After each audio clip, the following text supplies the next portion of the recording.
Hi there, and welcome to Fitness Online with Steve. My name's Steve Thomas, and in today's episode, along with the help from Dawn Roberts from Circadian Fitness, we're going to be giving you pole fitness.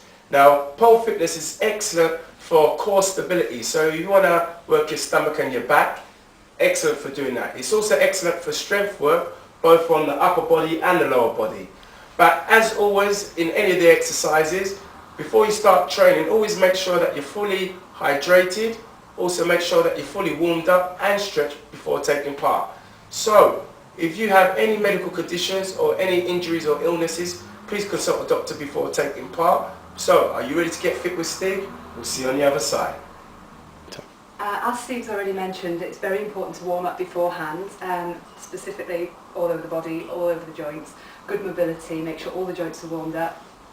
Wrists, make sure they're fully warmed up too. They will be taking a lot of strain out, as will the shoulders. Health and safety before we start, always make sure that the shoulders are engaged, so draw them down the back. Shoulders should always be down. To ensure that, just make sure one arm is slightly bent, so the upper arm is slightly bent all the time, which draws the shoulders down the back, protects your shoulder joint. So the first move we are going to learn is a step around. It's a very basic move, one of the first ones I teach most of my students. So for your step around, your right hand is up high, your left arm is low. Turn to face the pole, up onto the toes. You're going to step your right leg, your left leg, all the way around the pole to join the other leg. So step all the way around and back up.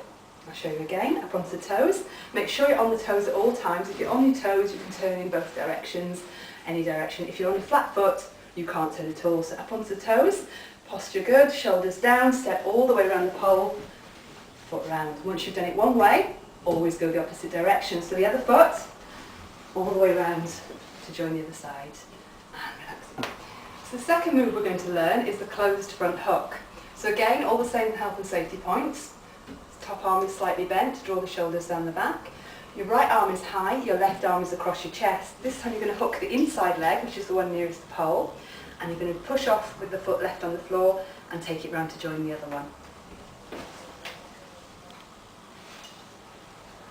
So I'll show you that again. Right hand high, left arm across the chest, inside leg hooked, push off, take the other leg round to join that one. And as always, once you've done it one way, you have to do it the opposite direction.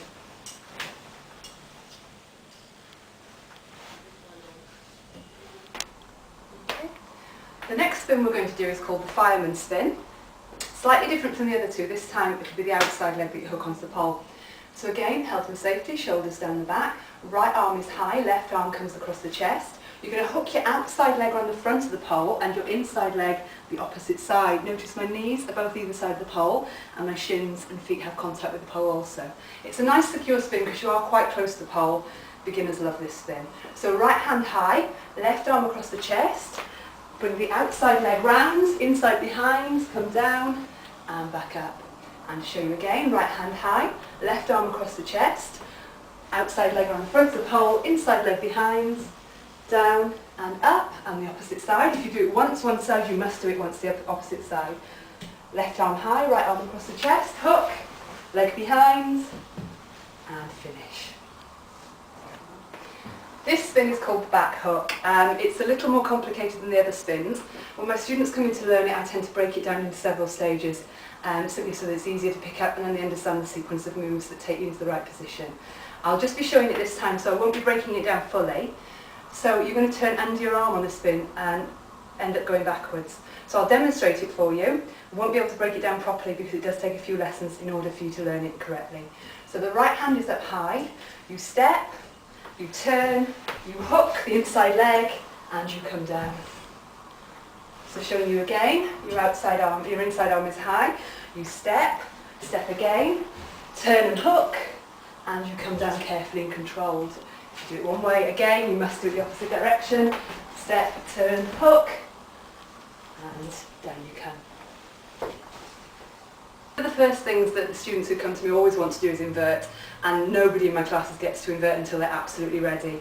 I don't like any flinging in my classes. It all has to be controlled. It's all health and safety all the way, and control is a big thing with me. If you can't control your lift, you don't do it basically. So one of the things we do to start to invert is get some core strength, get some upper body strength, shoulder strength, back strength. So I'm going to show you now one of the moves that I use with my students who are beginning to start them getting into the invert. It is a strength training move. It's a lot harder than it looks, and no cheating by jumping. So the first thing you're going to do is hook the inside arm round low.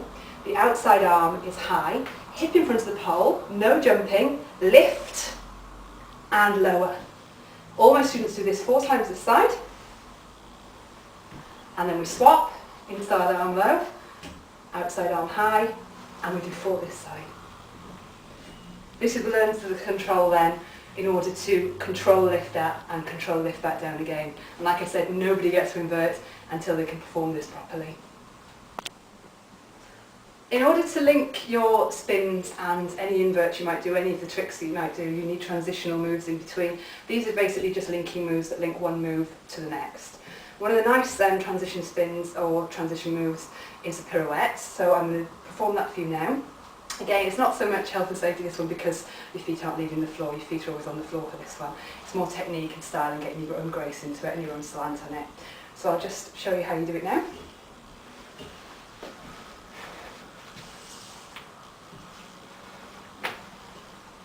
Okay, once they've done it one side, do it the opposite way.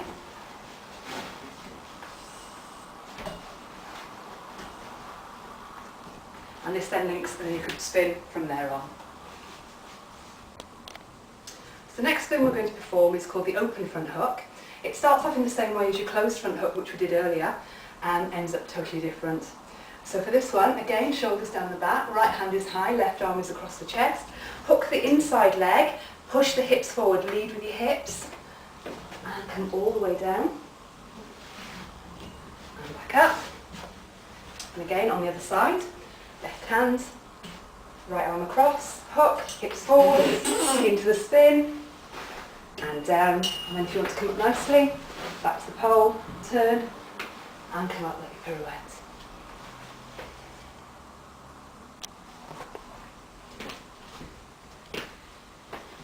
So just going to go through a couple of questions with Dawn just to see about pole fitness. How long have you been doing pole fitness for? 2.5 years, the actual pole fitness. Okay. And if somebody wanted to, take part in a pole fitness class, where could they do it? But they are all over the country. Just make sure that the person you go to is qualified and is insured. It's insurance especially.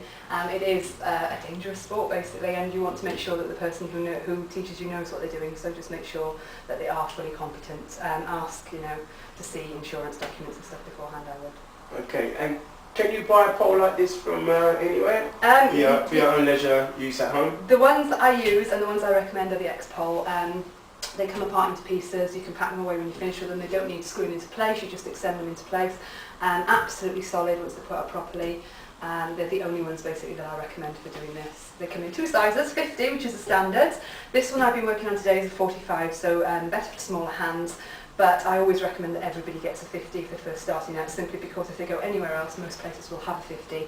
And if you start working on a 45, it's a lot easier to make the transition then to the 50 rather than the other way around. Okay, and like fitness components. So what fitness components would you say pole fitness brings into it? It covers everything basically. You make sure you've got your warm up. You get a CV workout, your heart rate will be elevated, you'll sweat, and you'll get a good all over body strengthening exercise workout as well. You're using basically, as soon as you lift, all your core comes into play, so you're using absolutely every single part of your body doing this, so it covers everything really. Okay, and is it our exercise for both male and female? Absolutely, I've got some male students who are absolutely fantastic. Often men would prefer less sort of dancey style moves and would prefer to work on the strength, which is absolutely fine. Again, it's just finding the right trainer that suits you really, and just looking around until you find somebody who teaches exactly what you want to learn really.